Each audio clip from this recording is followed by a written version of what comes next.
remind all of you, it is just about 1:30 here, and our 4 otters are just in the very middle of the exhibit right now, getting ready to have their afternoon feeding and training session.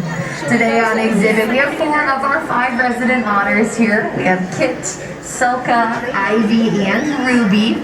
Our 5th otter is Miss Rosa, and Rosa's currently behind the scenes getting lots of good, delicious treats. But for these 4 on exhibit, it is time for us to do their feeding and training session. So you'll notice we have just been joined by 4 of our trainers here on exhibit, all bringing with them some fun buckets of food. You'll notice each one of them has a silver bucket along their waist here, and inside of that silver bucket, delicious seafood items for our southern sea otters. Inside this bucket, you might find things like clam's tongue, shrimp, or maybe even some delicious squid. And each one of our girls has a station that they go to throughout the exhibit here. Now, these stations allow our trainers to be able to work one-on-one with them to make sure we have that great relationship with the otters, even having them come onto that back deck. You can see we've got one of our girls back there on the deck. That is Selka. Selka is one of our smaller otters that we have here, and she is also a lot darker than the other girls.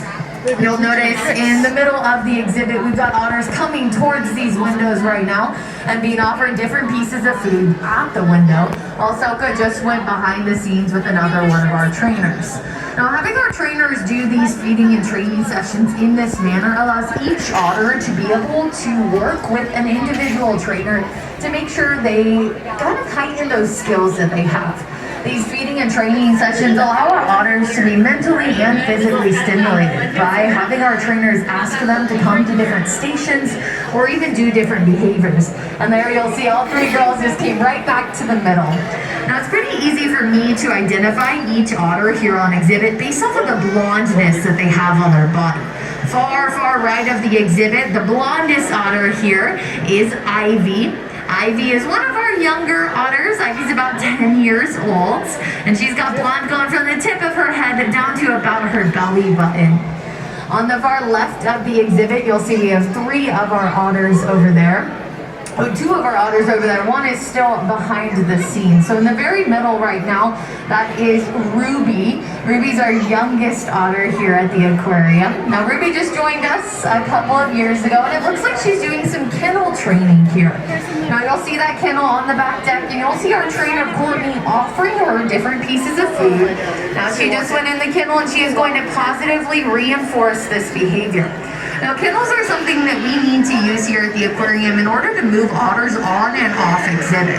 So having our otters be comfortable with all of our training materials, especially when we close the door, just like Courtney is doing right here, that allows the move for otters to be easier, not only on our trainers, but on the animals themselves. It helps to reduce any anxiety that these otters might get, and it actually, in most cases, eliminates it altogether. So after Ruby comes out of that kennel, Courtney will positively reinforce that behavior with lots of different pieces of food. This allows our animal to associate the kennel with being a good thing in here. In addition, you'll see that Ruby is hanging out on that deck with Selka behind the scenes as well. Sometimes we do target our otters off exhibit in order to give them foods that are inside of shells. Because as I mentioned earlier, they're getting all of these soft food items on exhibit. Again, clam's tongue, shrimp, and squid. We give them soft foods on exhibit because if we were to give them hard foods on exhibit, say lobsters in a shell or even clams in a hard shell, they actually take that shell and take it to the first place they can find to break it open. And that place would be all the windows that you all are looking at. So going right up to those windows, smacking that food open, it actually scratches our windows pretty badly, makes it to where you cannot see into it. So instead we'll give them soft foods and give them some of these toys. We just saw Ivy on the far right take a toy to her trainer there. That retrieval behavior is also something we love to see in this exhibit, just in case anything ever falls into the exhibit here, or we need them to grab something out of the bottom. We will use these toys and stuff them with their favorite foods. They then get to work on all of those behaviors that they have. Now you'll also notice we have that little spa inside of the exhibit. We have Ruby who just went into the spa and is doing different behaviors there. In addition, Kit just came onto that back deck, and Kit is working into that kennel now. I can tell it's Kit because Kit is actually our longest otter here at the aquarium. If you were to compare her to a human, you'd be looking over 5'5". She's pretty long for a sea otter. And so she is working on her kennel behaviors as well, making sure that each otter is comfortable with each different behavior, as well as each trainer allows for us to make sure everything we're doing with these otters works really well. Now, Ruby is continuing to work with our trainer Courtney on the left up on that rock, asking for her paw, even offering her different foods and touching her nose. Tactile enrichments like these, and even a different target that we see there, having the top of her head be pet. These are all tactile things that are very important when checking the health of an animal. So doing these as part of their training allows it to be a lot easier for each animal here. Now, though these animals are super cute and get to receive lots of different training behaviors, they're actually really good ambassadors for their species as well. Our sea otters here are the only otters in the world that are a part of a sea otter surrogacy program. What that essentially means is that if any stranded sea otter pup is found in the wild and brought to us here, one of our girls can help raise them as if they were their own.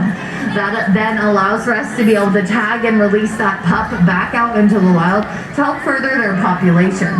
This is a pretty crucial thing because back about 100 years ago, their population had dropped to 50 individuals as a result of hunting and the fur trade. Sea otters actually have the thickest fur of any marine mammal in the entire animal kingdom. It comes out to about 600,000 to 1 million hairs per square inch. That's about all the hairs on your average house cat into a square the size of a postage stamp. Pretty incredible how much fur they have, but they were hunted for it. And luckily their population has started to bounce back, right? Around nowadays it's at about 3,000 otters, but it's something we're still really trying to work on.